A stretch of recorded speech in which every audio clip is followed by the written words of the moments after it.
Tonight on Connecticut's news station, a multi-day search for survivors comes to a tragic end. The bodies of 2 boaters missing since Labor Day have been recovered. We have a crew at the shoreline bringing us an update. Time is running out for schools to use federal funding, why parents are worried about the impact this could have. And tonight, the capital city remembers a fallen police officer in Hartford. How Detective Bobby Garton is being honored 1 year after his on-duty death. Breaking news now on Fox 61, Connecticut's news station.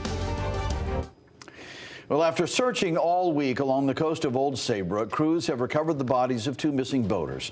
Thanks for joining us for the Fox 61 News at 6. I'm Brent Harden. And I'm Bridget Bjorlo. The first body was found around 12 p.m. today, and we just learned around 30 minutes ago that the second body was found a few hours later. They were part of a group of 9 friends coming back from Block Island when they crashed into a breakwater at the mouth of the Connecticut River on Monday night. You can see here the giant hole left in the boat following that crash. Fox 61's Kaylee Collins joins us live now from Old Lyme, where police recently provided that update. So, Kaylee, what can you tell us?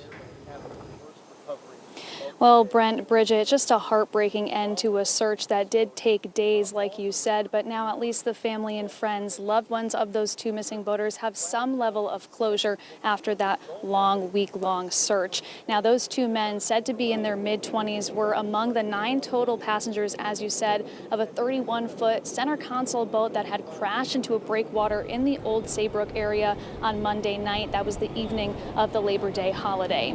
Now, 6 people were injured in that accident as well. One man, identified as 34-year-old Chris Hallahan, was found dead on scene, and up until earlier this afternoon, those 2 others had been missing.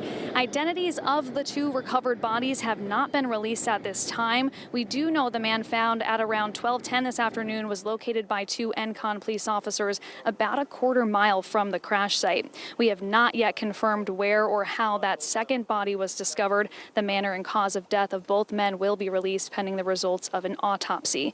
And still no word at this point of what caused the crash and whether speed or alcohol could have been factors.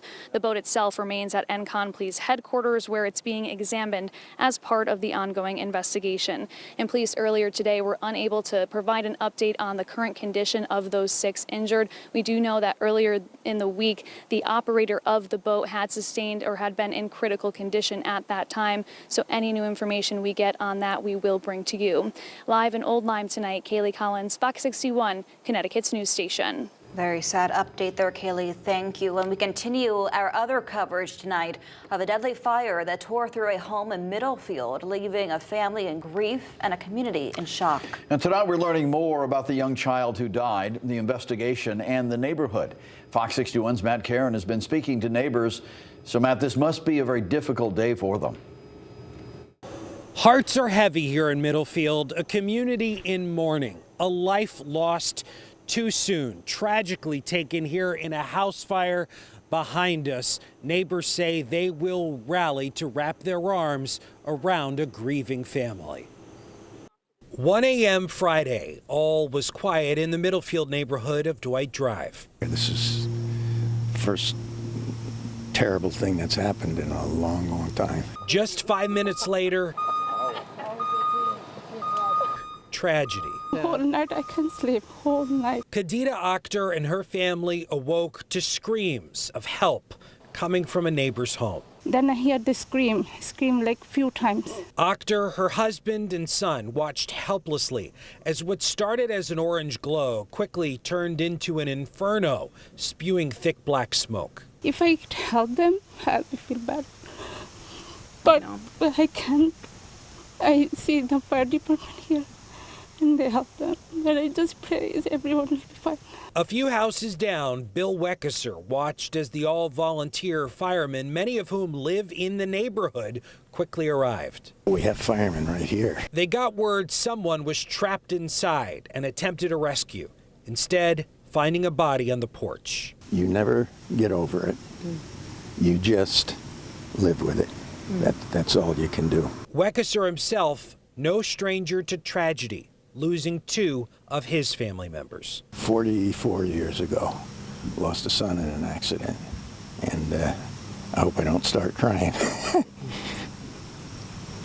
And then 30 years later, we also lost a grandson. Both of those boys are lost in automobile accidents. As night turned to day, the devastation became clear, and so did the picture of a community in mourning as a makeshift memorial by the mailbox began to expand. Loss of life. We are a small community, and everybody knows everybody or has a connection with everybody. Region 13 School District Superintendent Doug Such released a statement confirming the victim was a student of the John Lyman Elementary School, saying, "Our thoughts and prayers are with the family." And tonight, the investigation continues as we work to determine the identity of that young child as well as what caused the fire. The fire chief tells us one person was able to escape the home along with a dog and that the home did have working smoke detectors. Reporting in Middlefield, Matt Karen, Fox 61, Connecticut's news station. All right, Matt, thank you. We are learning more details tonight about the death of a baby girl. She was found unresponsive in a Milford motel room about 2 weeks ago. According to the arrest warrant for 31-year-old Dale Kirkland, video shows him walking into a room at the Mayflower Motel in Milford with the baby on August 20th. Video then shows him leaving without her the next morning wearing the same clothes as the night before, but this time he was covering his face. A maid found the child's car seat, clothes, and other items still inside the room after Kirkland left. And that's when the maid found the baby underwater inside that small bathtub. Police have not directly said Kirkland's relationship to the child. He's expected back in court at the end of the month. We are getting some clarity tonight on a situation involving Ansonia schools. We're told there are posts circulating on social media right now indicating there might have been a gun at the middle school, but police are clearing that up tonight, saying there was not any threat to Ansonia Middle School or any other school in the area. But as a precaution, students at Ansonia saw a greater officer presence today. Police are advising people to use caution when making social media posts about incidents or threats to make sure they don't cause alarm. And turning now to our weekend forecast, a lot of people are hoping to get outside. Yeah, Chief Meteorologist Rachel Frayne joining us now. Rachel, we can go outside. Yes. It won't be like it. it's been, but you can go outside. Absolutely. And I think we are going to get right back to beautiful sunny conditions on Sunday, and that sunny weather has staying power. But we do have the chance for some showers tomorrow afternoon, especially later in the day and at night. So that will impact some weekend plans during the day tomorrow, especially later on. 77 right now for the New Haven area. I know it's looking a little bit gray here at the bottom of some of these cloud bases, but I got to tell you, it is not going to rain tonight. So even if you see it looking a little bit ominous, you can still go out, have some dinner on the deck or fire up the grill. 78 right now in Hartford, and it's looking a lot less threatening there where the sun is having no trouble breaking free. As we head through the evening tonight, we're dry. We've got a storm offshore, and this is the front that will arrive to bring us some showers later tomorrow. Overnight lows will be dropping back around 60, so it's not going to be as cool as it has been the last few nights and following mornings. Tomorrow, it's mostly cloudy. It does turn a little bit more humid, and again, during the afternoon, we'll see a rising chance for some showers. High temperatures will be in the 60s and low 70s. We'll take a closer look at this, the timing, plus the changes for next week. You're going to like them probably coming up. Sounds good, Rachel. Thank you. Well, a candlelight vigil is scheduled tonight for hip-hop performer Fat Man Scoop. The entertainer, whose real name was Isaac Freeman III, died after collapsing on stage during a performance in Hamden. Freeman was rushed to the hospital. The exact cause of death is still unclear. He was 53 years old. The vigil starts in about an hour at Town Center Park in Hamden. And it's been 1 year since Hartford Police Detective Bobby Garton was killed in the line of duty. Now tonight, the Hartford Police Department will be holding a vigil at 7 o'clock, so less than an hour from now. It's happening outside their station on High Street, and Hartford's mayor says family, friends, and the entire community are welcome to attend. Detective Bobby Garton was an 8-year veteran of the police department. He was killed when his patrol car was hit by a suspect who took off from a traffic stop. It marked Hartford PD's first on-duty death death since 1996. Hundreds of law enforcement officers from across the nation traveled to Connecticut last year to honor him at a funeral service in Duncan Park before a private burial ceremony in his hometown of Wethersfield. And today, the police community is reminded by the grief they still feel over the loss of their brother in uniform. It's a little somber mood this week. You know, the emotions, the feelings of what we all went through last year kind of coming up to the surface, especially being the first year.